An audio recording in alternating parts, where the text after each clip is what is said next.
Basic कर रखे हैं, हम उसको एक बार वापस रिवाइज करेंगे, ठीक है। सेट्स एंड रिलेशन, ठीक है, ओके। सबसे फर्स्ट अगर सपोज करो मैं यहाँ पे सेट की बात करूँगा, ठीक है, तो बेसिकली अगर मैं सेट की बात कर रहा हूँ तो सेट का मतलब क्या होता है, ये एक इसके अंदर ना तुम ये बोल सकते हो, इसके अंदर ना काफ़ी एलिमेंट्स होते हैं, depending upon the element set को डिसाइड किया जाता है कि वो सेट बनेगा कैसे। फॉर एग्जांपल अगर सपोज करो उसके अंदर कुछ नंबर्स है, ठीक है, 1 2 3 4, या फिर अगर मैं इसके अंदर ऐसा लिख रहा हूँ Monday Tuesday Wednesday Thursday and so on, ठीक है, समझ रहे हो ना मैं क्या बोल रहा हूँ, ठीक है, या फिर ऐसे कुछ जैन फेब मार्च, ठीक है, ये सारे जो टर्म्स हैं उसको हम लोग कहते हैं कि ये सब एक सेट है, मतलब ना ये एलिमेंट है जो एक सेट के अंदर है। समझ में आ रहा है? अब देखो, क्योंकि ये अब सेट हो गया, अब सेट को वापस आगे डिफाइन करने के लिए, ठीक है, सेट सेवरल पार्ट्स में डिवाइडेड है। सबसे फर्स्ट, ठीक है, हाँ, अच्छा, सेट को बताने से पहले तुम ये समझ लो सेट को डिनोट किस तरह से किया जाता है। कोई भी एक एलिमेंट एक लेटर से तुम इसको डिनोट करोगे, capital A, capital B, capital C and so on. ये टर्म कैपिटल ही होना चाहिए, और जो सेट होगा, सेट के अंदर जो एलिमेंट कंटेन होंगे, ठीक है, वो इस कर्ली ब्रैकेट के अंदर होंगे। समझ में आ रहा है? ठीक है, और अंदर सारे एलिमेंट्स। दूसरी बात, जो सेट होता है, ठीक है, अगर सपोज करो जो सबसे फर्स्ट सेट की बात करूंगा वो होगा तुम्हारा नल सेट या फिर एम्प्टी सेट। नल सेट या फिर एम्प्टी सेट तुम इसको कब कहोगे, जब अंदर एक भी एलिमेंट प्रेजेंट ना हो, ठीक है। तो अगर सपोज करो एक सेट है जिसके अंदर एक भी एलिमेंट नहीं है, तो तुम इसको इस तरह से करो, या तो एकदम खाली का खाली रख दोगे, समझ में आ रहा है, या फिर डायरेक्टली इसको लिखोगे A is equal to null set. याद रहे अगर एक भी एलिमेंट है ही नहीं तो यहाँ पर गलती से जीरो भी मत लिख देना, क्योंकि जीरो का मतलब ये होता है कि जीरो एक तरह का एलिमेंट बन जाता है, ठीक है, ओके। क्या ये चीज क्लियर है? समझा सेट को किस तरह से डिनोट किया जाता है, जो भी चीजें हैं, ओके। ये हो गया तुम्हारा नल सेट। इसके बाद हम लोग आते हैं intersection of two set. Intersection of two set, intersection का मतलब क्या होता है, दो एलिमेंट का यूनियन, ठीक है। मैं बेसिकली ऐसे सॉरी, इंटरसेक्शन का मतलब क्या होता है, कॉमन, मतलब ए इंटरसेक्शन बी। इसका मतलब क्या होगा, मैं कुछ ऐसे एलिमेंट्स देखूंगा जो ए और बी दोनों में कॉमन हो। समझ में आ रहा है? उसको हम लोग कहते हैं ए इंटरसेक्शन बी, और उसको डिनोट किया कैसे जाता है, देख सकते हैं, ए इंटरसेक्शन बी। इसके बाद आता है हमारा union of set. Union of sets का मतलब क्या होता है, कलेक्शन ऑफ ए और बी। समझा? कलेक्शन ऑफ ए और बी। ए और बी क्या है तुम्हारा सेट, ठीक है, ओके। चलो अभी हम लोग थोड़ा और आगे बढ़ते हैं। याद रहे अभी हम लोग ना सिर्फ बेसिक करते जा रहे हैं, क्योंकि जब हमारा बेसिक क्लियर होगा तो ही आगे मजा आएगा जो भी हम लोग करेंगे ना। क्या चीज क्लियर है सबको?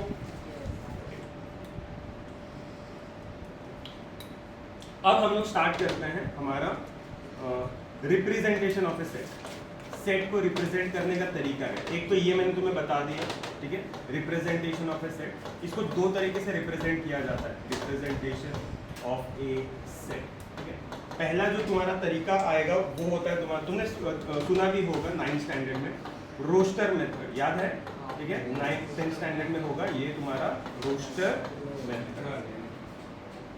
मालूम है ना रोस्टर मेथड में क्या होता है? देखो बेसिकली क्या होता है, रोस्टर मेथड हो या फिर सेट बिल्डर मेथड हो, ये दोनों में ना तुम पता है क्या बताते हो, तुम ये बताते हो कि तुम्हारे पास जो भी एक सेट दिया हुआ है वो सेट के अंदर जो एलिमेंट है वो है क्या। फॉर एग्जांपल अगर मैं एक सेट डिसाइड कर रहा हूँ जिसके अंदर कुछ एलिमेंट्स हैं, Monday Tuesday Wednesday Thursday Friday Saturday Sunday, ठीक है, तो अब मुझे इसको सेट बिल्डर फॉर्म में या रोस्टर फॉर्म में लिखना है अगर सपोज करो, ठीक है, तो मैं उस सेट को डिफाइन करूंगा कि उसके अंदर जो एलिमेंट है वो है क्या। अब मुझे पूरा मंडे से संडे तक के जितने भी एलिमेंट्स है वो पता चल गया, तो मैं क्या लिखूंगा यहाँ पर मेरा जो ए जो सेट है वो क्या है, सीधी सी बात है, it is a days of week, सीधी सी बात है, ठीक है। तो मतलब बेसिक सा मतलब है मुझे सेट को रिप्रेजेंट करना है, ठीक है, और उसका तरीका है दो, ठीक है, जैसे तुम इस चीज को समझ गए, ठीक है। रोस्टर मेथड मतलब तुम डायरेक्टली उसको बता दोगे कि उसके अंदर क्या क्या लिखा हुआ है, ठीक है। दूसरा है तुम्हारा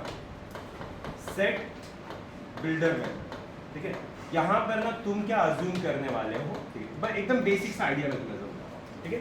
रोस्टर मेथड में तुमने ए का एलिमेंट देखा, उसके अंदर क्या क्या है तुमने पूरा का पूरा लिख दिया, ठीक है। बी में क्या होगा, मतलब सेट बिल्डर मेथड में क्या होगा, सेट बिल्डर मेथड में ना तुम उसको रिप्रेजेंट करोगे, लेकिन एक बात का तुम ध्यान दोगे, उसको ना एक नंबर से रिप्रेजेंट कर दोगे। तुम्हें वो बताना पड़ेगा कि वो नेचुरल नंबर है, होल नंबर है, इंटीजर है, रियल नंबर है, ठीक है, इवन है, ऑड है, जो भी है, तुम्हें उसको एक नंबर से डिफाइन करना पड़ेगा। ठीक है, हम लोग जब इसको सम सॉल्व करेंगे ना तो हमें क्लियर होगा। क्लियर है, समझ में आया? ठीक है, ये क्या है, तुम्हारा रिप्रेजेंटेशन ऑफ ए सेट। दो ही है, एक रोस्टर मेथड है और दूसरा सेट बिल्डर मेथड है। ठीक है, आगे और भी चीजें हैं, और भी कंटेंट है, लेकिन मैं क्या करूंगा, पहले ना स्टेप बाय स्टेप जाते हैं, मतलब जो हमारे एक्सरसाइज होंगे स्टार्टिंग के जो 3-4 क्वेश्चंस हैं, इस बेसिस पे जो है पहले हम लोग वो करते हैं, उसके बाद हम लोग आगे जाएंगे। तो हम लोग स्टार्ट करते हैं हमारा first exercise, that is exercise 5.1। Text book में है, ध्यान देना। एक्सरसाइज है मेरा 5.1, ठीक है, एकदम अच्छे से ध्यान देना। इसका क्वेश्चन नंबर जो 1 है उसमें क्या लिखा हुआ है जरा ध्यान देना। यहाँ पे लिखा है डिस्क्राइब करो, मतलब describe the following set in roster form. हमें रोस्टर फॉर्म में डिस्क्राइब करना। एक काम करता हूँ, पहले मैं क्वेश्चन लिख लेता हूँ इसका। इसमें लिखा है ए, पहले देखो इसको बोला किस तरह से जाता है, ध्यान देना। ए इज इक्वल टू, देखो यहाँ पे लिखा है एक्स सच दैट एक्स, समझा? इसको हम लोग क्या कहते हैं, सच दैट। क्लियर है? X such that x is a letter of the word movement. ये लिखा हुआ है तुम्हारे क्वेश्चन में, ठीक है, मूवमेंट। ठीक है, मतलब अभी हम लोग को इसको क्या करना है, इसको रोस्टर फॉर्म में रखना है। मतलब जो चीज तुम्हें दिखाई दे रही है हमें इसमें ऐसा लिखना है। तो मैं लिखूंगा ए, आंसर में आएगा ए। क्या बोला गया है कि x जो है, x मतलब एलिमेंट, ये x एलिमेंट क्या है, it is a letter of the word movement. समझना, हाँ, यहाँ पर x क्या तुम्हारा एलिमेंट होता है, और उस एलिमेंट के बारे में क्या खासियत है, यहाँ पे ये बोला गया है x सच दैट x जो है it is a letter of the word movement. तो तुम्हें मूवमेंट में जितने लेटर्स दिखाई दे रहे हैं तुम्हें यहाँ पे लिखना है। बस एक बात का ध्यान देना, हाँ, वो जो लेटर्स होंगे वो रिपीट नहीं होने चाहिए। ठीक है, ये पता ही होगा सबको। चलो बताओ क्या हो जाएगा, एम हो गया, याद रहे कॉमा डालना है क्योंकि तुम एलिमेंट बता रहे हो। ओ बी ई एम वापस आएगा क्या, नहीं, फिर अभी एन आएगा, फिर टी आएगा। समझा कि नहीं? ठीक है, तो ये हो गया तुम्हारा फर्स्ट क्वेश्चन का आंसर। ये रोस्टर फॉर्म होता है। ठीक है, पैरेलली लिखते चले जाओ तुम। हम ठीक है, क्वेश्चन नंबर 2। क्वेश्चन नंबर 2 में क्या लिखा हुआ है, d is equal to x such that x is an integer -3/2 less than x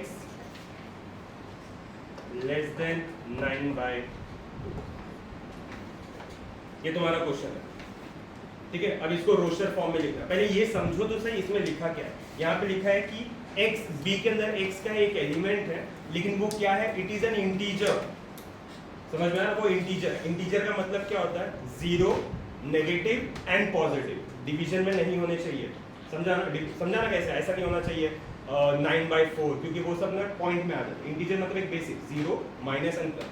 तो x such that x is N integer, और x का जो वैल्यू है वो क्या बोल के रखा है, -3/2 से लेके 9/2, मतलब इसके बीच में है। अब मुझे कैसे पता चला कि वो बीच में है, क्योंकि यहाँ पे लिखा है लेस देन। याद रहे इक्वल टू का साइन नहीं है यहाँ पे।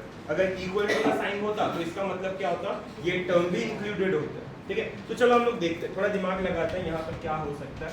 ठीक है, तो अगर सपोज करो मैं लिख रहा हूँ b, इंटीजर के बारे में बात बोला गया। ठीक है, तो ऑब्वियसली -3/2 है। ठीक है, तो -3/2 है, तो -3/2 तो क्या क्या आएगा, -2/2, -1/2, 0, 1/2, 2/2, 3/2, 4/2, 5/2, 6/2, 7/2 और डायरेक्टली 8/2, 9/2 आएगा क्या? लेकिन क्योंकि इंटीजर बोला है तो कौन से पॉइंट इंक्लूडेड नहीं होंगे, ऑब्वियसली बात है ये हट जाएगा। ठीक है, इसका वैल्यू -1 आ गया, बराबर है। ठीक है, ये भी हट गया। ठीक है, ये आ जाएगा 0। ठीक है, ये भी हट गया, ये आ जाएगा 1, बराबर है ना। ठीक है, ये भी गया, इसका आएगा 2। समझ में आ रहा है ना? ठीक है, ये भी गया, इसका वैल्यू आएगा 3। ये भी गया, इसका वैल्यू आएगा। क्या ये चीज़ क्लियर है? ठीक है, क्या ये इंटीजर्स है जो मैंने ग्रीन कलर से लिखा है? ठीक है, तो मैं यहाँ पे लिख सकता हूँ b का वैल्यू क्या क्या हो जाएगा बताओ? -1 0 1 2 3 4। समझ में आया ना इंटीजर का मतलब क्या होगा? क्लियर है ना? ठीक है, चलो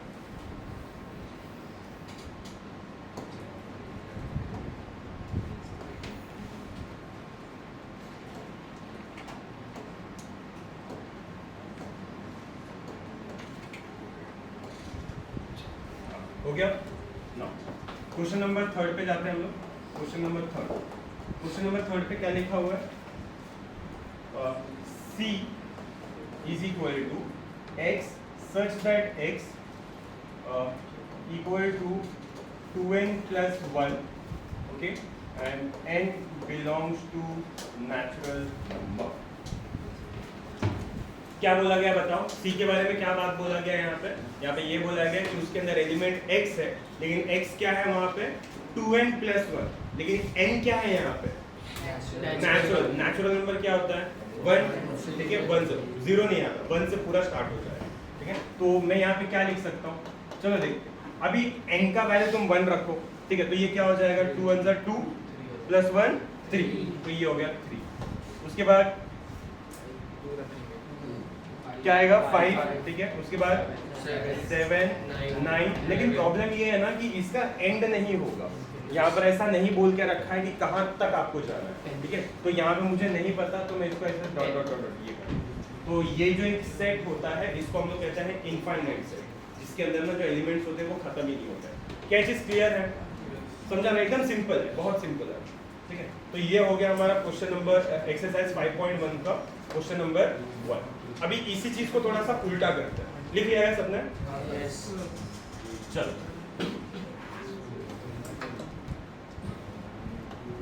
क्वेश्चन नंबर 2 को समझो।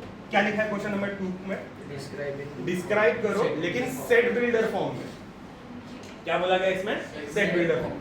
चलो फर्स्ट क्वेश्चन से स्टार्ट करते हैं। फर्स्ट में क्या लिखा हुआ है? यहाँ लिखा है ऐसे 0। मुझे जरा बताओ मैं क्या करूं? अभी हमें किस में लिखना है?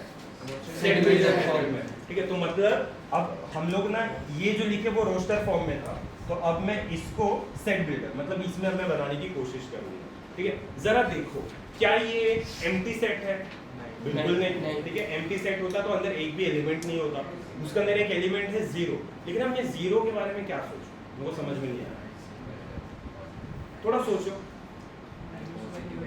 नेगेटिव है, हाँ, एक ये हो सकता है, ना ही पॉजिटिव है ना नेगेटिव है, वो सिर्फ एक 0 है। लेकिन लिखूंगा कैसे? मतलब ये तो मैं लिख लूंगा कि चलो अगर सपोज करो मैं a ऐसा लिख देता हूँ, a is equal to x एक एलिमेंट है सच दैट x, लेकिन आगे ऐसा क्या लिखूं कि मतलब तुम ये देखो तो तुम्हें समझ में आ जाएगा कि वो एम्प्टी सेट -1 और 1 के बीच में। हाँ चलेगा, ये भी चलेगा, ये भी चलेगा, और कुछ वेरी गुड, बहुत सारे दिमाग लगा सकते हो, वेरी गुड। ठीक है, हम लोग ये लिख सकते हैं कि x जो है वो होल नंबर से बिलोंग करता है, x belongs to whole number. लेकिन फिर मुझे और बात का भी ध्यान देना पड़ेगा, अगर होल नंबर है तो 0 1 2 3 4 इनफाइनाइट जाएगा, लेकिन मुझे सिर्फ 0 चाहिए, तो मैं लिखूंगा, हाँ, तो मैं यहाँ पे लिखूंगा also x does not belong to natural number. क्या चीज क्लियर है? अब दिमाग में क्लिक हो जाएगा, अच्छा एक होल नंबर है तो 0 आएगा, अब 1 2 3 आगे क्यों नहीं कर सकता? क्योंकि नेचुरल नंबर है ही। समझा या नहीं? ठीक है ना? चलो ये होगा तुम्हारा question number 1। Question number 2, 0 plus minus 1 plus minus 2 plus minus 3 plus 4। चलो इसके बारे में बता दो जरा, क्या लिख सकते हो? क्या ये इंटीजर है? बोलो, क्या ये इंटीजर है? यस, एक 0 है, एक +1 -1 +2 -2 +3 -3। तो ठीक है, मैं इसको ऐसे लिख सकता हूँ। कैसे लिखो बताओ? b लिख दो यहाँ पे, चलेगा?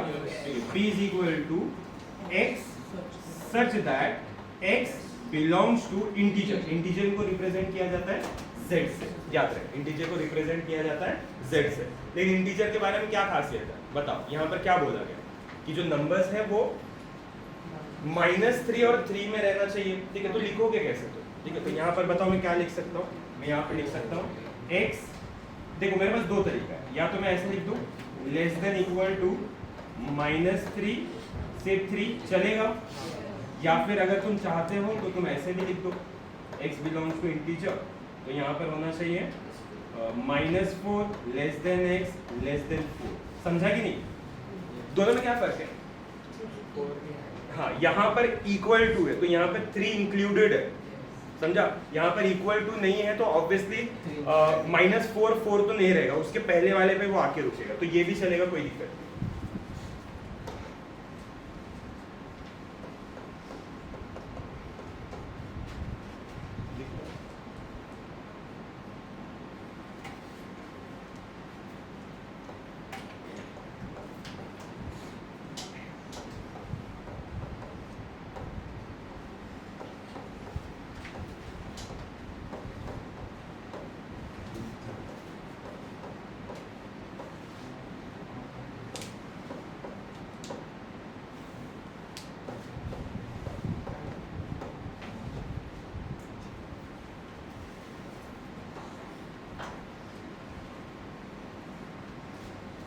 ठीक है, तुम्हें इसको देख के क्या लग रहा है, हम लोग इसको किस तरह से बनाएंगे? थोड़ा सोचो जरा।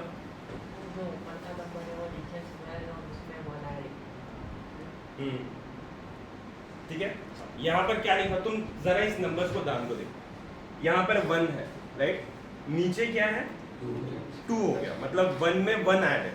लेकिन अगर मैं वापस आगे जाऊँ तो ये चीजें वापस रिपीट नहीं हो रही। कैसे हो रही है? देखो, अगर ये ऊपर 2 है तो नीचे क्या होना चाहिए था? सिर्फ 4 होना चाहिए था, लेकिन यहाँ पर ना 1 ज्यादा है, मतलब ऊपर जो भी नंबर है लाइक 2 है तो नीचे है इसी टर्म का स्क्वायर, मतलब 4 प्लस 1 ऐड हो जा रहा है। ठीक है, चलो अभी भी नहीं समझ में आ रहा मुझे, तो आगे एक बार मैं बढ़ रहा हूँ। तो ऊपर 3 है, नीचे क्या हो जाएगा? 3 का स्क्वायर मतलब 9 प्लस 1 मतलब 10, मतलब जो ऊपर है उसका नीचे स्क्वायर में प्लस 1 है। ठीक है, तो अगर सपोज करो मुझे यहाँ पे लिखना होगा तो मैं यहाँ पे लिख सकता हूँ, यहाँ पे मैं C से रिप्रेजेंट करता हूँ, तुम्हारे ऊपर है तुम किसी भी लेटर से रिप्रेजेंट करो।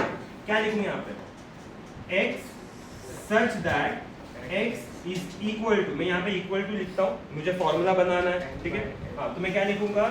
n upon n square plus 1। लेकिन अगर सपोज करो मैंने ब्रैकेट क्लोज कर दिया तो तुम क्या करोगे? सीधी सी बात, अगर मैंने ब्रैकेट क्लोज किया तो ये उठेगा, इसके अंदर ना 8 डाल देगा, कोई 9 डाल देगा, कोई 10 डाल देगा, इनफैक्ट कोई माइनस वाला टर्म भी डाल देगा, तो मुझे वो रेस्ट्रिक्शन लगाना पड़ेगा।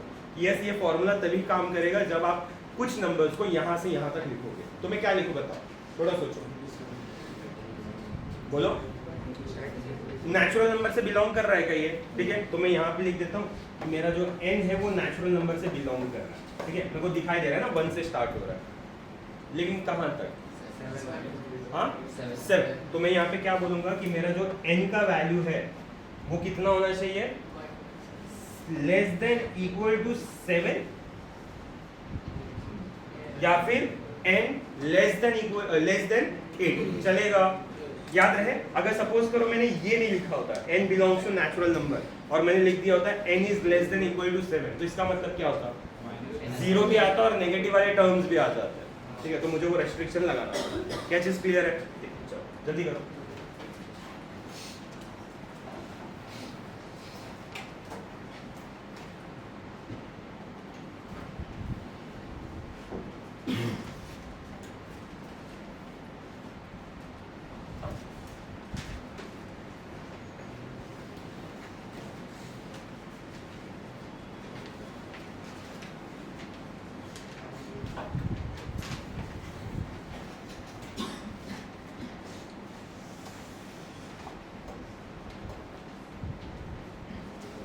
डन? ओके, हाँ, क्वेश्चन नंबर 4 एज होमवर्क कर सकते हो। हम लोग क्वेश्चन नंबर 3 में जा रहे हैं, ध्यान देना जरा। क्वेश्चन नंबर 3 क्या लिखा हुआ है? क्वेश्चन नंबर 3 क्या लिखा है जरा देखो तो। ओके ओके ओके, यहाँ पर ना देखो कुछ लिखा हुआ है, a के बारे में कुछ लिख के रखा है कि यहाँ पर x जो है वो क्या है? 6x square plus x minus 15 is equal to 0, ऐसा लिख के दिया हुआ है। क्लियर है? समझ में आ रहा है? पक्का? ठीक है, ओके। नाउ दूसरा b के बारे में लिख के दिया हुआ है। b क्या है तुम्हारा बताओ? x such that 2x square minus 5x minus 3 is equal to 0, और c के बारे में क्या बोल के रखा गया है, x such that 2x² - x - 3 = 0। ठीक है, अगर ऐसा है तो हमें प्रूफ करना है, सॉरी प्रूफ नहीं, हमें फाइंड करना है पहला क्या बोल के रखा है बताओ, A union B union C। ठीक है चलेगा। दूसरा क्या पूछ के रखा है, A intersection B intersection C, ये बोल के रखा है। समझा? एकदम सिंपल तरीके से जाएंगे। क्या हमारे पास सेट दे के रखा है, यस 3 सेट है हमारे पास, that is A B and C। तो मैं काम करता हूँ, ठीक है, मैं देखो हमारे पास जो सेट दे के रखा है ना उसके अंदर एलिमेंट मुझे नहीं दिखाई दे रहा है, तो एक काम करता हूँ, पहले मैं ये फाइंड आउट कर लेता हूँ। समझा? क्या हमें ये आएगा फाइंड आउट करना है? कैसे? Quadratic equation. ठीक है, डायरेक्टली हम सॉल्व कर सकते हैं इसको। तो देयरफॉर a का वैल्यू क्या आ जाएगा, ठीक है, अगर सपोज करो मैं इसको सॉल्व कर रहा हूँ, ठीक है, मतलब अगर मैं सॉल्व कर रहा हूँ तो पहला क्या आएगा तुम्हारा 6x² + x - 15 = 0। ये आएगा ना सॉल्व करना है, पक्का? ठीक है, सबको आएगा ना ये सॉल्व करना है। तो मैं डायरेक्टली ये बता दूं इसका आंसर, ठीक है, मतलब अगर तुम सॉल्व करोगे तो इसका जो आंसर आएगा वो क्या आएगा,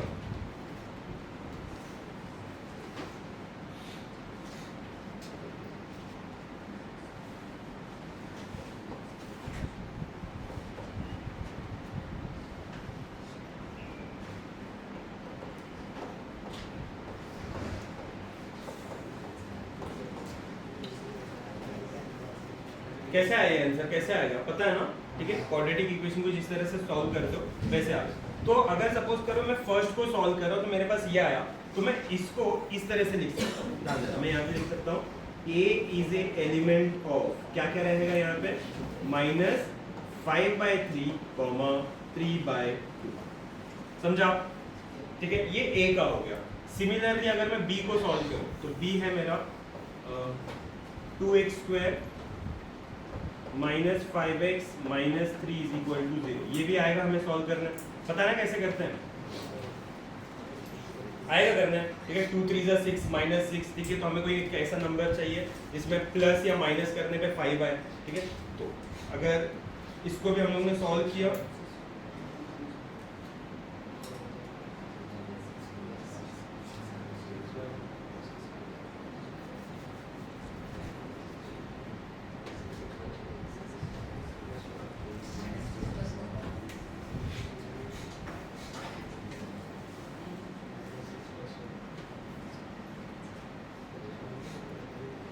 तो ऐसा मैं बोल सकता हूँ कि अगर मैंने b को सॉल्व किया तो b का मेरे पास जो वैल्यू आएगा वो होगा -1/2, 3, और अगर मैं c को सॉल्व कर रहा हूँ तो इसका जो वैल्यू आएगा वो होगा 3/2, -। ठीक है, तो मेरे पास 3 वैल्यूज आ चुके हैं, एक a का आया है, एक b का आया है और एक सिमिलरली c का आया है।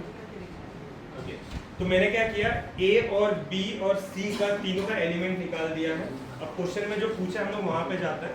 यहाँ पे सबसे फर्स्ट जो पूछा गया है वो पूछा गया आपको फाइंड आउट करना है A union B union C। जैसे कि मैंने तुम्हें बता के रखा है, ये तीनों का मतलब क्या होता है, कलेक्शन। ठीक है, तो अगर मैं तीनों को कलेक्ट भी कर लूँ, ठीक है, तो ये क्या हो जाएगा, it will be equal to, बता दो जरा, तीनों में कलेक्शन वही है जो रिपीट हो रहा है।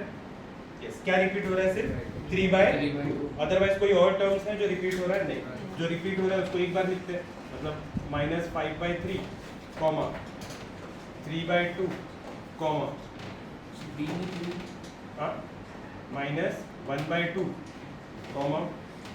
3, 3/2 मैंने लिख लिया है। अब यहाँ पे लिख देता हूँ माइनस। समझा? दूसरा क्या पूछ के रखा है, इंटरसेक्शन, तो मतलब A intersection B intersection C। इसका मतलब क्या होगा बताओ, तीनों में कोई एक कॉमन रहना चाहिए, तो तुम्हें कॉमन क्या दिखाई दे रहा है यहाँ पे,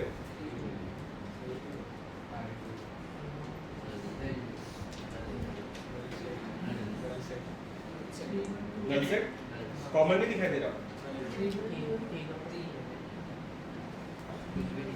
हाँ, तीनों में कोई भी एक भी जो टर्म है वो कॉमन नहीं है। ठीक है, तो ये क्या हो जाएगा, नल सेट। या तो मैं इसको इस तरह से बना दूं या फिर डायरेक्टली चलेगा। ठीक है, तो ये हो गया हमारा क्वेश्चन नंबर 3। समझ में आ रहा है, एकदम सिंपल है, बेसिक है, क्योंकि अब तक ये बेसिक था तब तक मजा आ रहा था। अब थोड़ा सा एक स्टेप आगे जाएंगे हम लोग।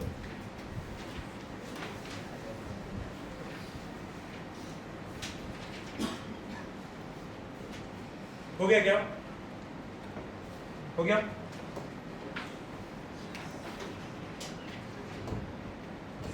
एनर्जी एनर्जी ठंडी के मौसम में एनर्जी गायब हो रही है।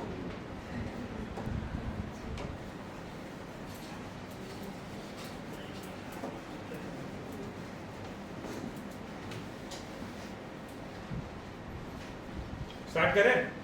चलो क्वेश्चन नंबर 4 देखो जरा क्या लिखा है क्वेश्चन में। क्या लिख के दिया हुआ है, अगर A B C are the set of the numbers in the word college, marriage and luggage respectively, मतलब ए बी सी क्या है? सेट है, ये 3 लेटर्स का। तो मैं काम कर सकता हूँ, तीनों को एक सेट बना सकता हूँ। ए के बारे में क्या बोला गया है? A is a set of the letter college, ठीक है। अब पता है कॉलेज को तुम किस तरह से लिखोगे, जो लेटर्स रिपीट हो रहे हैं उसको वापस लिखोगे क्या? नहीं, तो ये हो जाएगा तुम्हारा C O L E G, बराबर है? राइट है ना? ठीक है। दूसरा B is a set of a letter marriage, तो उसको कैसे लिखोगे? M A R I G, बराबर। थोड़ा इधर उधर होता तो मिराज हो जाता। सी क्या है तुम्हारा? लगेज, मतलब L U G A G E, बराबर है? राइट। मैंने तीनों सेट अच्छे से लिख लिए हैं। अब आगे क्या पूछा गया है? वेरीफाई करो। ओके, अभी वेरीफाई करना है हमें। देखो यहाँ पे क्या लिखा है, अच्छे से समझना। यहाँ पे बोला गया है कि वेरीफाई करना है। क्या वेरीफाई करना है? सबसे फर्स्ट लेफ्ट हैंड साइड में है A minus B union C, okay ठीक है, is equal to, right side में है तुम्हारा A माइनस B, चलेगा, और इंटरसेक्शन A माइनस C, ठीक है। सबका ध्यान यहाँ पे रहेगा, ठीक है। अच्छे से पहले इसको समझ लो, ये माइनस वाला टर्म है क्या, ठीक है। ओके, तो ये हमें वेरीफाई करना है। वेरीफाई का मतलब क्या होता है? LHS is equal to RHS, हमें यही प्रूफ करता है यहाँ पे, ठीक है। तो एक काम करता हूँ, पहले मैं ये वाला टर्म ले लेता हूँ, that is A minus B union C, ठीक है। स्टेप बाय स्टेप जा रहा हूँ। पहले मुझे क्या लग रहा है, इस ब्रैकेट के अंदर ना एक और छोटा सा ब्रैकेट है, ठीक है, that is B union C। तो मैं काम करता हूँ, पहले मैं B यूनियन C निकाल लेता हूँ। तो B यूनियन C का मतलब क्या होगा? B और C का कलेक्शन, ठीक है। वो यहाँ पे क्या क्या दिखा रहा है, याद रहे जो लेटर्स होंगे वो रिपीट नहीं होने चाहिए, ठीक है। समझा ना? रिपीट इन द सेंस मतलब वो 2 बार नहीं होने चाहिए। क्या होगा? M हो गया, M A R I G E। अब यहाँ पे उसको देखो क्या हो जाएगा? L हो गया, U हो गया, G हो गया, A हो गया, E हो चुका है, ठीक है। समझा ना? ठीक है। तो ये हो गया तुम्हारा B यूनियन C। क्लियर है? समझ में आ रहा है? लेकिन सबसे बड़ी दिक्कत है, ठीक है, तुम्हें A minus B union C निकालना है। क्या निकालना है? A minus B union C। अब तो देखो मैं यहाँ पे लिखता हूँ A minus B union C मुझे निकालना है। तो एक काम कर दो, मतलब तुम्हें थोड़ा इजी पड़े तो मैं काम करता हूँ, पहले A वाले जो टर्म्स है वो लिख लेता हूँ यहाँ पे। ये होगा C O L E G, और ये होगा तुम्हारा M A R I G E L। समझा? अब ध्यान देना, मेरी बात एकदम अच्छे से समझना। तुम क्या करोगे? तुम A को देखोगे, सिर्फ A, हाँ सिर्फ A, कंपेयर नहीं करना है, तुम्हें बस देखना है A के कौन से एलिमेंट है जो इसमें नहीं है। समझा? C और O। क्लियर है मैं क्या बोल रहा हूँ? ठीक है, मैंने क्या बोला, सुनाई दिया? मैंने बोला कि इसके एलिमेंट कौन से हैं जो इसमें नहीं है। तुम्हें कंपेयर नहीं करना है। देखो दिमाग में आएगा सर हम लोग कंपेयर करेंगे, कुछ लेटर्स इसमें से भी निकलेंगे जो नहीं है। नहीं, तुम्हें यहाँ से यहाँ जाना है। माइनस बोला ना, तो इसमें से कौन से हैं जो इसमें नहीं है, ठीक है। तो क्या है? C और क्या ये चीज़ क्लियर है? मतलब मैं बोलूँ मेरा लेफ्ट हैंड साइड का ये है, तो एक चीज़ कंफर्म है, राइट हैंड साइड में भी यही आना चाहिए, ठीक है। चलो सॉल्व करते हैं। राइट हैंड साइड में क्या?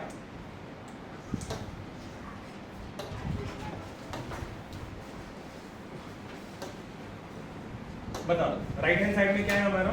एक ब्रैकेट है जहां पे लिखा हुआ है A माइनस B ओके, और इंटरसेक्शन a माइनस सी।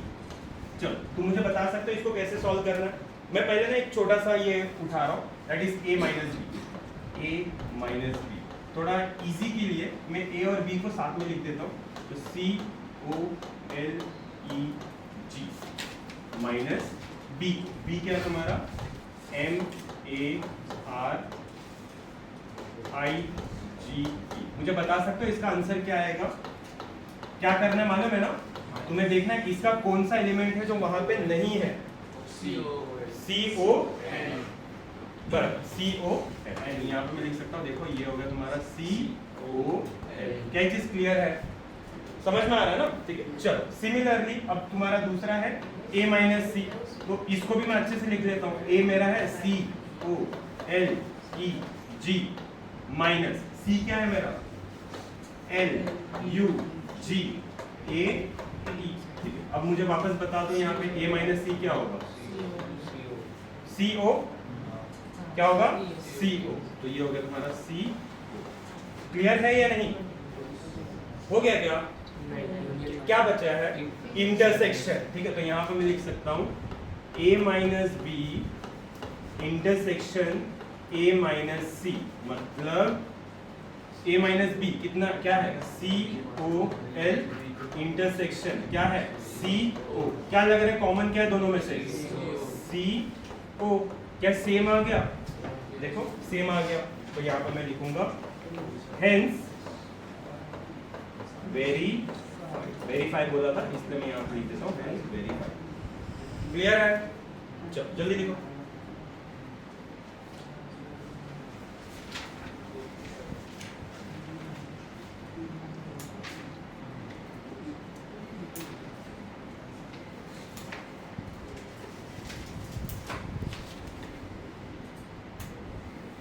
याद रहे कंफ्यूजन ना पता है कहाँ पे आता है? जहाँ पे माइनस वाला टर्म आता है, एक माइनस वाले में और एक आएगा तुम्हारा डैश वाला टर्म में। डैश मतलब कॉम्प्लीमेंट। ठीक है, मैं तुम्हें समझाऊंगा यहाँ पे क्या होगा।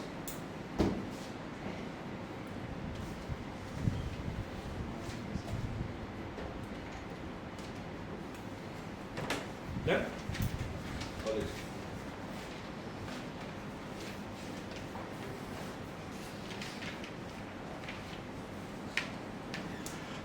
डन?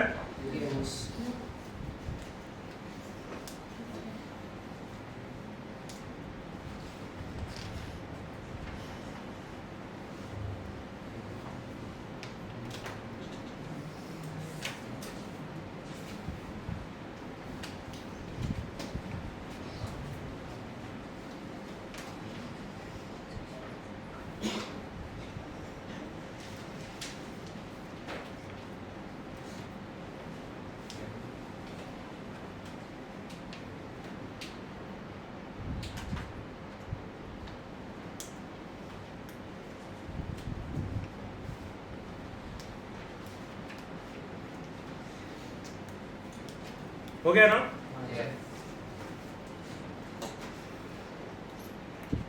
चलेगा? स्टार्ट करें हम लोग। ओके, क्वेश्चन नंबर 5 में क्या दे के रखा है जरा ध्यान देना। ठीक है, अच्छा तुम्हें यहाँ पे दिखाई दे रहा है, यहाँ पे 3 सेट है। ठीक है, A B एंड C। ठीक है, A B एंड C। तो क्वेश्चन नंबर 5 की बात कर रहे हैं हम लोग। यहाँ पे मोस्ट ऑफ द क्वेश्चन तुम्हें करना है अभी। तो A का वैल्यू क्या क्या दिया हुआ है? सॉरी, A के एलिमेंट्स 1 2 3 4। B का क्या दे के रखा है? 3 4 5 6। ओके, C का क्या दे के रखा है? 4 5 6 7 8। समझा? ये दे रखा है। ठीक है, ओके, कैपिटल X भी दे के रखा है। कैपिटल X का मतलब क्या होता है? Universal set. और इसमें क्या क्या नंबर्स है? 1 2 3 4 5 6 7 8 ये बोल के रखा है। ओके, अब यहाँ पर भी क्या बोल के रखा है कि वेरीफाई करो। समझा? ठीक है, तो जो फर्स्ट वेरिफिकेशन पूछा है यहाँ पर क्या पूछा गया है? A union B intersection C is equal to A union B intersection A union C। ठीक है, हम लोग स्टार्ट करते हैं। पहले हम लोग उठाते हैं LHS। ठीक है, अब LHS क्या होगा जरा ध्यान देना। LHS में है तुम्हारा A union B intersection C. पहले क्या करूंगा मैं, हाँ पहले जो ब्रैकेट में पहले उसको सॉल्व कर लेता हूँ। B intersection C, B intersection C का मतलब क्या होगा, बी और सी में क्या क्या कॉमन है तुम्हें वो लिखना है। क्या क्या आ रहा है बताओ, 4 5 6 है ना, तो ये आ गया तुम्हारा 4 5 6। ओके ये मैंने लिख दिया। और क्या बोला गया, खत्म हो गया क्या, नहीं, पूछा गया है इसको आपको ए के साथ यूनियन करना है, मतलब A union B intersection C will be equal to, मैं क्या करूंगा इसको और ए के साथ कंपेयर करूंगा, तो क्या क्या आएंगे एलिमेंट्स, 1 2 3 4 5 6। ये हो गया सिर्फ तुम्हारा LHS, राइट है। अभी हम लोग RHS को सॉल्व करते हैं। तो RHS क्या आएगा जरा यहाँ पे देखना, RHS है तुम्हारा A यूनियन B, फिर अच्छा इंटरसेक्शन है, फिर यहाँ पर है A यूनियन C, राइट है। चलो बताओ A यूनियन B का मतलब क्या होगा, A और B का कलेक्शन, मतलब 1 2 3 4। मैं क्या कर रहा हूँ यहाँ पे, पहले मैं A यूनियन B निकाल रहा हूँ, तो बताओ 1 2 3 4 5 6, राइट है ना, चलेगा। और उसके बाद आना चाहिए हमारा A union C। A union C का मतलब क्या होता है, A और C का कलेक्शन, मतलब 1 2 3 4 5 6 7 8।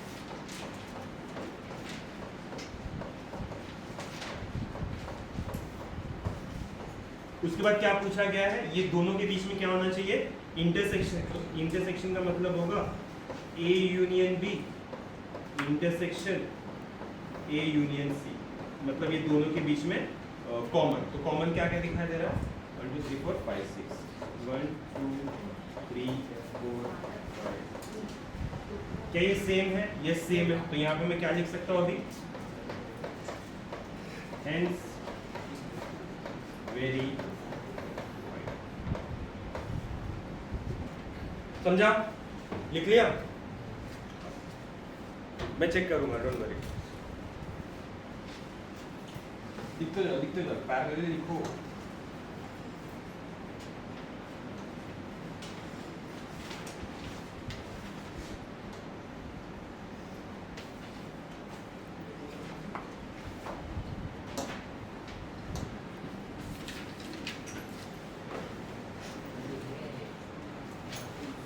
क्वेश्चन नंबर 2 सिमिलर है, क्वेश्चन नंबर 3 पे मैं जा रहा हूँ, जो अभी मैं छोड़ रहा हूँ वो तुम्हें अभी करना है, समझा, ठीक है। Question number 3,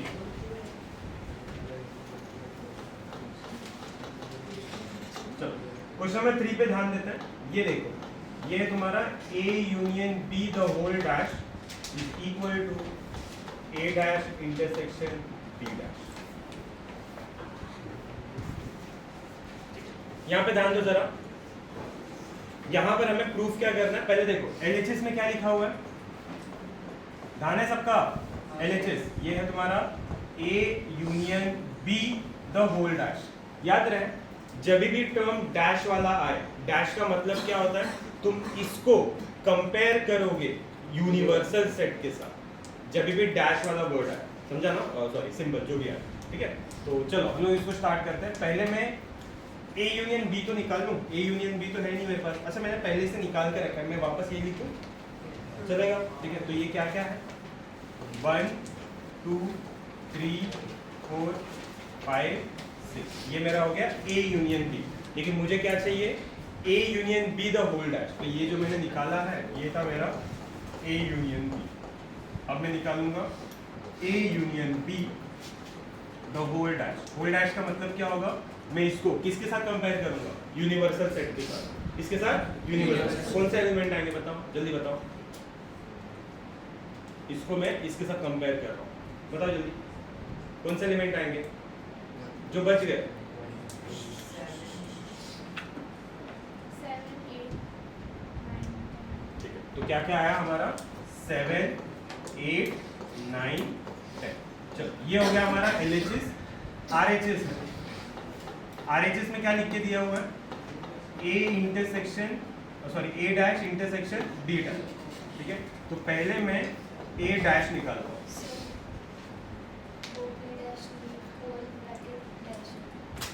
whole bracket dash है, इंग्लिश बोल रहे मैंने बराबर बराबर है ना? बराबर है। होल डैश नहीं सर, करेक्ट किया। बहुत गलत। फिलहाल ए डैश क्या होता है? यहाँ पे ए डैश बता दो क्या होगा? ए डैश ए को किसके साथ कंपेयर करोगे? Universal set. हाँ, क्या हो जाएगा? 5 6 7 8 9 10। 5 6 7 8 9 10। चलो बी डैश क्या होगा? डी डैश क्या होगा? बी को किसके साथ कंपेयर करोगे? बी को किसके साथ कंपेयर करोगे? Very good. बी को किसके साथ कंपेयर करोगे? हाँ ठीक है, मतलब इसको और इसके साथ करने वाले हो ना, तो कौन से एलिमेंट आएंगे बताओ? वेरी गुड, ऐसे ही होना चाहिए। पुजारी क्या?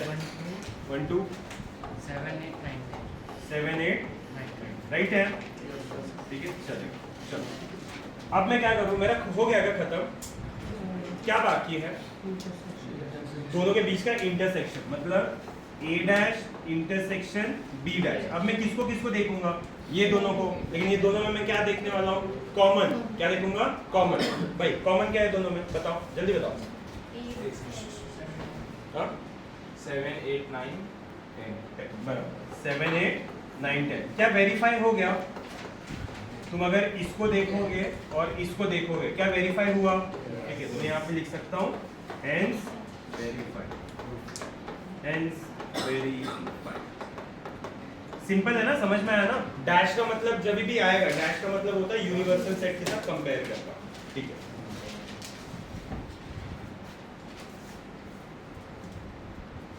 फोर्थ भी सेम है। फिफ्थ पे आते हैं लोग। तुम्हें ये सब चीजें करना है अभी ना।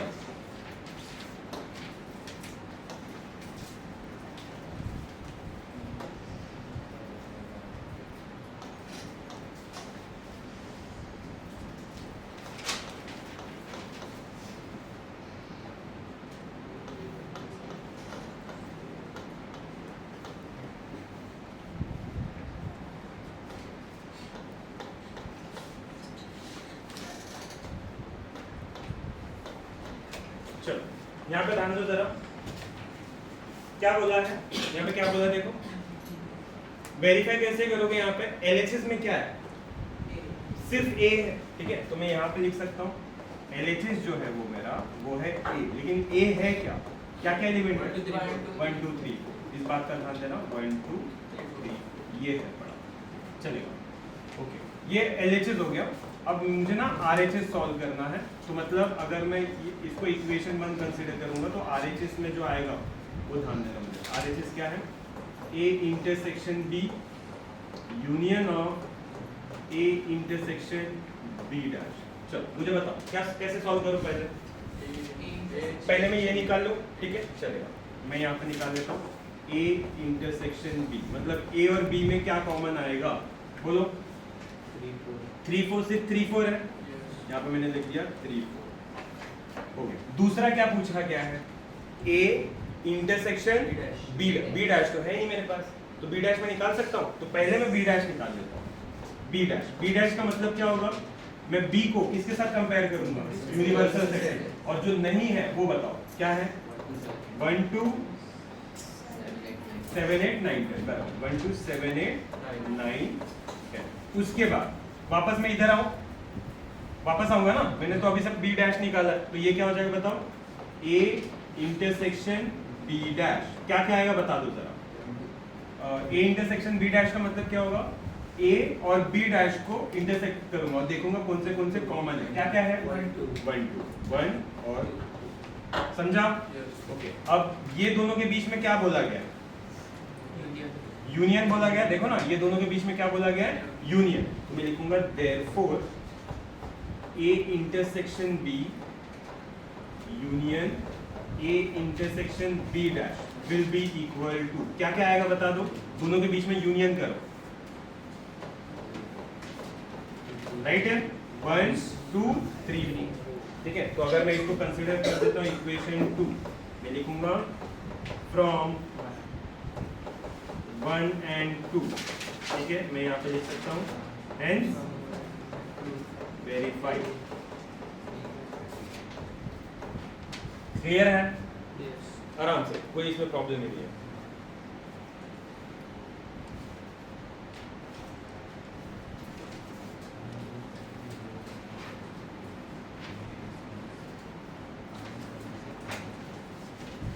सिक्स्थ भी सेम है, इसी की तरह है। तुम एक एक क्वेश्चन देखते चले जाना, बिल्कुल इसी की तरह है।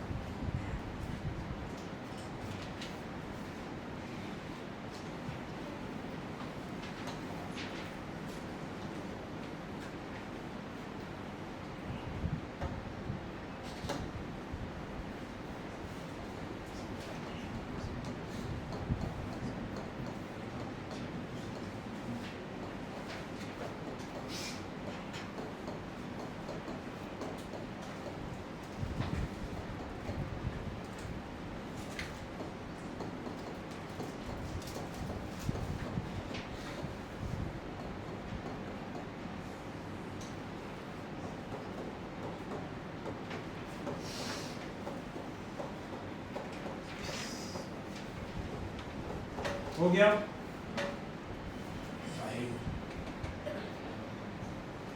हाँ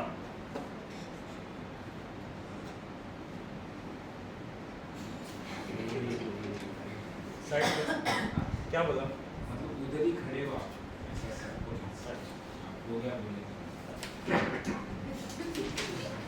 अभी ठीक है, दिख रहा है ना?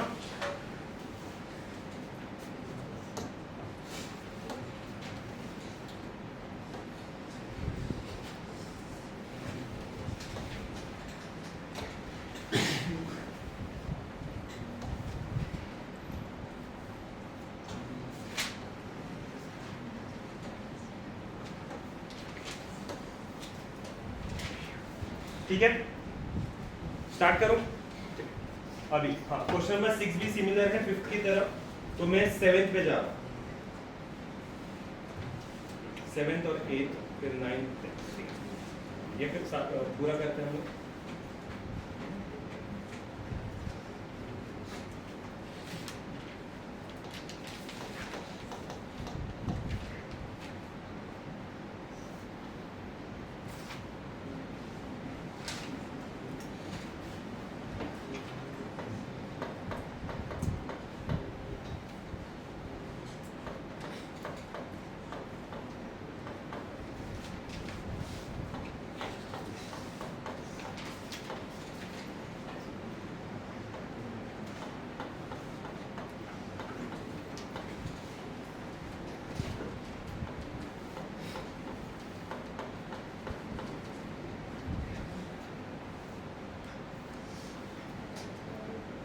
चलो ओके, ध्यान देना भी अच्छे से यहाँ पे। अब यहाँ से जो स्टार्टिंग के जो क्वेश्चन है वो थोड़े से अलग है, इसके कम इतने भी नहीं, लेकिन चलो ध्यान दो। मैंने ये क्वेश्चन को वापस लिख रखा है, यहाँ पे भी वेरीफाई करना है, ठीक है। तो अभी यहाँ पे देखो LHS में क्या है, ठीक है। LHS में कोई दिक्कत नहीं है, डायरेक्टली बोल के रखा है A यूनियन B। तो A यूनियन B क्या हो जाएगा? ये दोनों का कलेक्शन। जल्दी से बता दो क्या हो जाएगा? 1 2 3 4 5 6। ओके, अब मैं एक सिंपल सा काम क्या करूंगा, ये तुम्हें राइट हैंड साइड में जो तुम्हें ये तीनों दिखाई दे रहे हैं, मैं उसको ना एक एक को पहले सॉल्व कर लेता हूँ, सो दैट मुझे आगे कोई प्रॉब्लम ना हो। तो पहले है मेरा A माइनस B। अब तुम खुद मुझे बताओ मैं करूंगा क्या। मैंने तुम्हें बता के रखा है, मैं A को देखूंगा कि A के कौन से एलिमेंट है जो B में नहीं है। क्या? हाँ बताओ क्या क्या नहीं है? 1 2, सिंपल है। दूसरा मैं निकालता हूँ A इंटरसेक्शन B। बताओ A इंटरसेक्शन B मतलब क्या होगा? A और B में कॉमन कौन सा है? क्या है? 3 और 4। तीसरा क्या है? तीसरा ब्रैकेट क्या है मेरे पास? B माइनस A, मतलब B के S, मतलब B के कौन सा एलिमेंट A में नहीं है? क्या है? 5 6। Very good. अब मैंने ना इंडिविजुअली एक एक ब्रैकेट को निकाल लिया। अब मैं क्या करूंगा, ये तीनों में ना ये परफॉर्म करूंगा, तीनों में यूनियन ही लिखा हुआ है ना, यस ठीक है। हाँ, तीनों में यूनियन है, मतलब मैं यहाँ पे लिख सकता हूँ यूनियन है, तो मतलब मैं डायरेक्टली लिख दूँ, नहीं मैं पहले लिखता हूँ, ये होगा तुम्हारा a minus B union a intersection b union b minus a। हाँ, तो मुझे बताओ कलेक्शन क्या होगा ये तीनों का मिलाकर, 1 2 3 4 5 6। डायरेक्टली क्या ये सेम है? यस, देखो ये सेम है, LHS RHS सेम है, तो मैं यहाँ पे लिख सकता हूँ हेंस वेरीफाइड।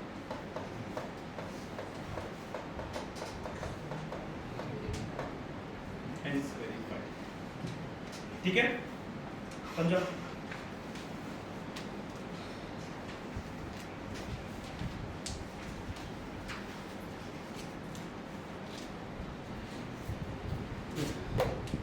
ठीक है।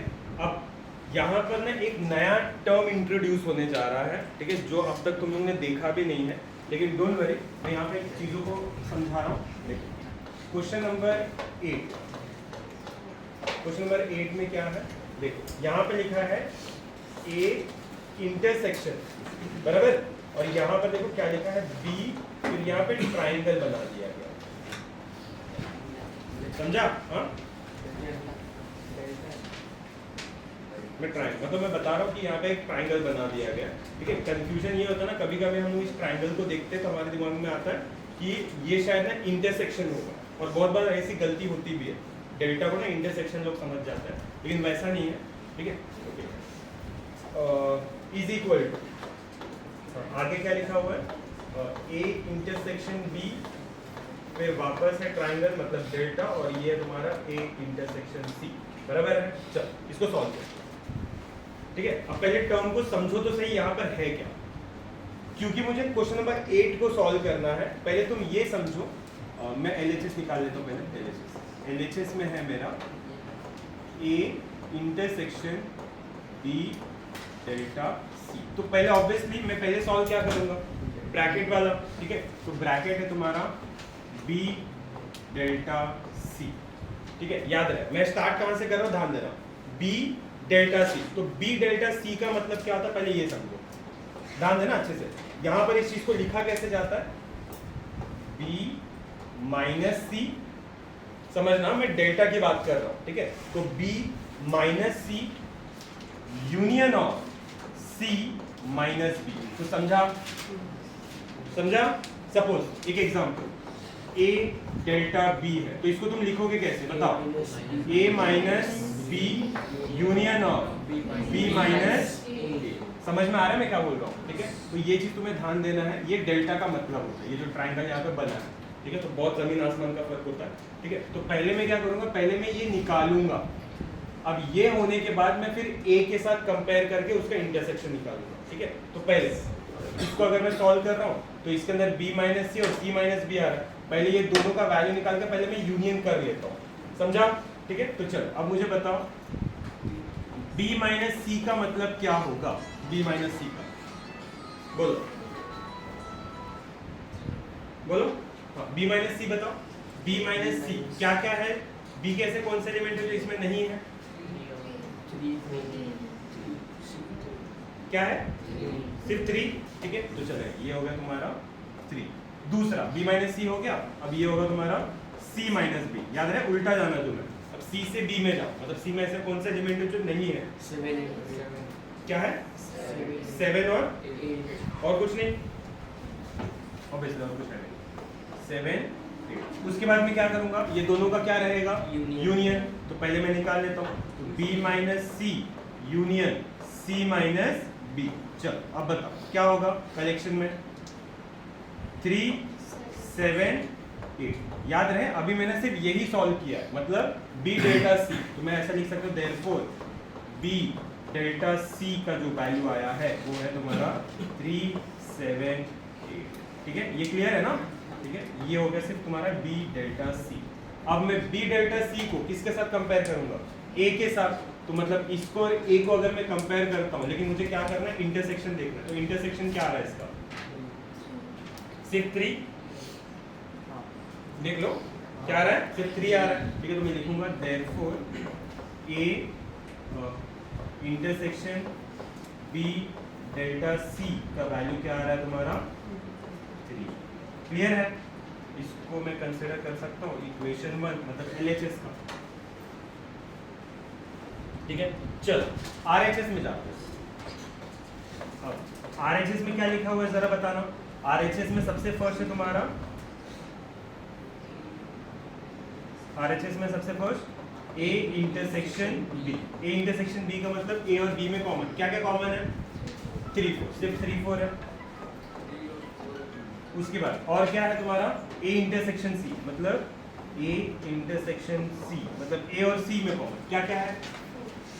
1 2 3 4 नहीं सॉरी सिर्फ 4 है, ठीक है। मैं x को लेकर आ रहा हूं। ये हो गया तुम्हारा बराबर, राइट। अब क्या बोला गया? ये दोनों के बीच में क्या होना चाहिए? वो मुझे पता है, साइलेंट नाम का कुछ होता है। हाँ, बताओ ये दोनों के बीच में क्या करने वाले हो? डेल्टा। तो डेल्टा का मतलब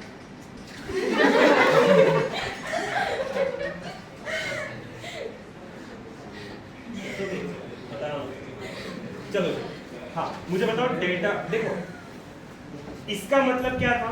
तुम इस टर्म को इस टर्म के साथ माइनस कर रहे हो, फिर यूनियन करके फिर इस टर्म को इस टर्म के साथ माइनस कर रहे हो। लेकिन याद रहे अब इस टर्म की जगह ना ये पूरा का पूरा एक टर्म आएगा। मतलब ये समझा, देखो इधर क्या हाँ ये वाला जो टर्म है इसको ध्यान देना। तो यहाँ पे मैं लिख रहा हूँ A intersection B delta A intersection C। समझ में आ रहा है ना? क्लियर है मैं क्या बोल रहा हूँ? ठीक है, ये दोनों टर्म। लेकिन पहले तुम इसको इसके फॉर्म में लिखने की कोशिश करो। यहाँ पर बताओ ये क्या हो जाएगा? It will be equal to, बोलो बोलो, A intersection B minus A intersection C। Clear है? ये सिर्फ एक साइड होगा, ये सिर्फ एक साइड होगा। अब यहां पर क्या आ रहा है तुम्हारा? यूनियन। अब तुम यूनियन एक बार लिख दो। अब यूनियन के बाद क्या था? देखो क्या हो रहा था यहाँ पे? B इंटरसेक्शन C मतलब B माइनस C हो रहा था, फिर union of C minus B हो रहा। तो हम लोग वही जा रहे हैं, यहां से यहां गए मतलब माइनस में, अभी यहां से यहां आएंगे यूनियन लगा कर, ठीक है। तो ये हो जाएगा तुम्हारा A intersection C minus A intersection. क्या ये चीज क्लियर है? समझा कि नहीं समझा? अब ज्यादा से ज्यादा मैं क्या करूंगा, पहले एलिमेंट्स वगैरह जो है ना वो निकाल लेता हूँ, ठीक है। तो मेरे पास एक सिंपल सा आइडिया है, मैंने ऑलरेडी A इंटरसेक्शन B और A इंटरसेक्शन C निकाल रखा है। समझा ना? तो इसका मतलब क्या होगा पहले बता दो। माइनस का मतलब क्या होगा? जो इसमें है और इसमें नहीं, तो बताओ ना क्या है? 3। तो इसका आ जाएगा तुम्हारा सिर्फ 3 बराबर है ना? ठीक है। यूनियन ये बता दो ना, एम्प्टी है पूरा, ठीक है। तो मैं यहाँ पर ऐसी ब्लैंक छोड़ दूं तो चलेगा ना, नल सेट, ठीक है। तो ये दोनों कम मिले, दोनों के बीच में यूनियन होना चाहिए। तो क्या होगा? सिर्फ 3। देखा? तो ये हो गया तुम्हारा इक्वेशन। क्या चीज क्लियर है? बराबर, ठीक है। क्या दोनों का एलिमेंट सेम आया? ठीक है। तो मैं यहाँ पे लास्ट में लिख सकता हूँ हेंस वेरीफाइड। क्या चीज क्लियर है? बराबर, ठीक है।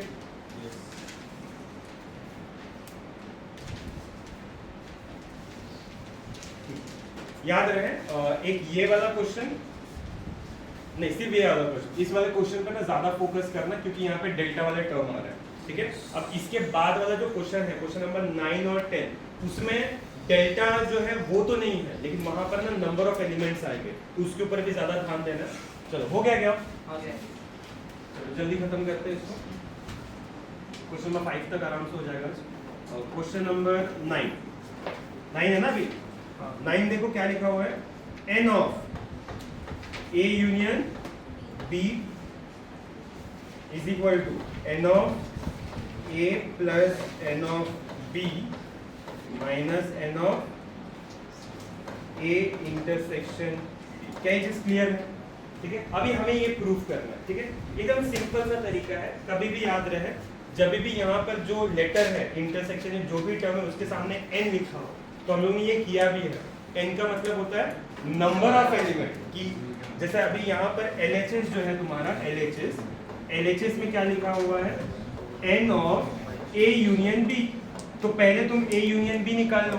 ठीक है, तो A यूनियन B क्या होता है? देखो A यूनियन B क्या क्या है इसमें 1 2 3 4 5 6। ठीक है, तो क्योंकि तुम्हें A यूनियन B नहीं बोला गया फाइंड आउट करने के लिए, तुम्हें क्या बोला गया है n of A union B, मतलब number of element in A union B कितना है बताओ? तो ये हो गया तुम्हारा फर्स्ट। क्या चीज क्लियर है? समझा? याद रहे सिर्फ ये LHS हो गया, बराबर है ना? ठीक है, चलो अब एक ही बात करते हैं। यहाँ पर राइट हैंड साइड में ना एक एक टर्म को आगे बढ़ाते जाते हैं। ठीक है, ये हो गया तुम्हारा RHS। चलो RHS में क्या क्या दिया हुआ है? n of A। n of A का मतलब क्या होगा? Number of element in A। तो डायरेक्टली A को काउंट कर लो ना, कितना है 4 है, तो मैं यहाँ पे लिख देता हूँ 4। दूसरा क्या बोला गया है? n of B। तो B को काउंट कर लो, कितना है? यहाँ पे भी कितना है 4, तो यहाँ पे मैं लिख रहा हूँ 4। याद रखना मैं एलिमेंट्स को काउंट कर रहा हूँ। ठीक है, एंड तीसरा क्या बोल के रखा है? n of A intersection B। लेकिन उसको स्टार्ट करने से पहले मैं पहले A इंटरसेक्शन B निकालूंगा। तो A इंटरसेक्शन B क्या होगा बताइए? दोनों में कॉमन क्या क्या है बॉयज? दोनों में कॉमन क्या है?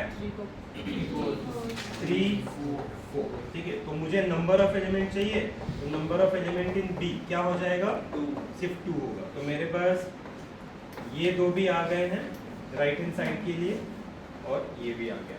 ठीक है, अब मैं एक साथ क्या कर सकता हूँ देखते हैं। मैं यहाँ पर फ्रॉम मतलब LHS वाला साइड और RHS वाला साइड। LHS में क्या है तुम्हारा 6, बराबर है ना? LHS में तुम्हारा n यूनियन B, मतलब A of A union B, ये था तुम्हारा 6। अब RHS में जाओ, RHS में क्या लिख के रखा है? n of A। n of A कितना है 4 प्लस n ऑफ B कितना आया 4 minus n of A intersection B कितना है 2। ये हो गया 6 इज इक्वल टू 8 माइनस 2, मतलब 6 इज इक्वल टू 6। ठीक है, 6 इज इक्वल टू 6। क्लियर है मैं क्या बोल रहा हूँ? ठीक है, तो यहाँ पर मैं लिख सकता हूँ हेंस वेरीफाइड। समझा या नहीं? ठीक है, ओके।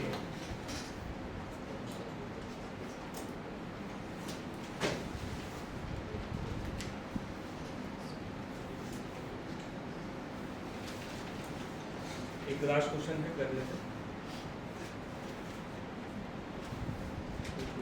या फिर ये लास्ट क्वेश्चन तुम लोग करो अभी। ठीक है, अभी